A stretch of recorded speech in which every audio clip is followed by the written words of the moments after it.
शेष भगवान क्यों पधारे हमारे आदि गुरु बन करके?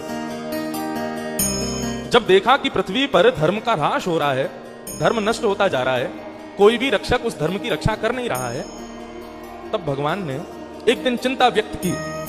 क्षीर सागर में शेष शैया पर पौड़े हुए शंख चक्र गदा पद्मधारी श्रीमन नारायण चिंता करने लगे और ऊपर छत्र बनकर के विराजमान शेष भगवान ने पूछा, भगवान आप चिंतित क्यों हो? आपकी चिंता का कारण क्या है? तब भगवान बोले कि ये जो पृथ्वी पर धर्म का ह्रास हो रहा है, इससे मुझे बड़ी चिंता हो रही है। शेष भगवान ने कहा, तो प्रभु कुछ आज्ञा करो। बोले, हम आज्ञा तो ये करना चाहते हैं कि यदि आपके पास अवकाश हो तो आप आचार्य रूप धारण करके पृथ्वी पर जाओ और मानव को सद धर्म, सद मार्ग, सद भक्ति का उपदेश देकर के उसको सदमार्ग पर लगा दो। हम तो आपसे चाहते हैं कि आप चले जाओ पृथ्वी पर। शेष भगवान बोले, मैं नहीं जाऊंगा। नारायण बोले, क्यों नहीं जाओगे?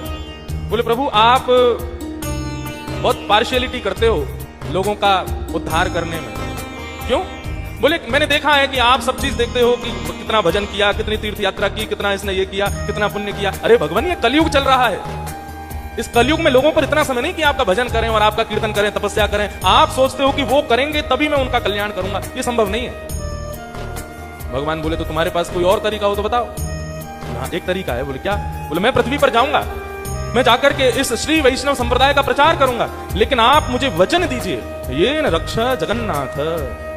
मैं पृथ्वी पर जाऊंगा, लेकिन जिस किसी को भी आपके श्री वैष्णव संप्रदाय में दीक्षा दूं या मेरे बाद जो आचार्य होंगे वो जो कोई भी लोगों को श्री वैष्णव संप्रदाय की दीक्षा दें, शंख चक्र पधरा करके सिर पर उर्धपुंड पधरा दें, वो जीवन में फिर कुछ भी करे, उसकी रक्षा करने की जिम्मेवारी आपकी है। यदि आप ये वचन मुझको देते हैं तो मैं पृथ्वी पर जाऊंगा, नहीं तो नहीं जाऊंगा। रामानुजाचार्य जी ने कितना सहज उपाय बता दिया। तो नारायण के पास कोई और रास्ता था नहीं।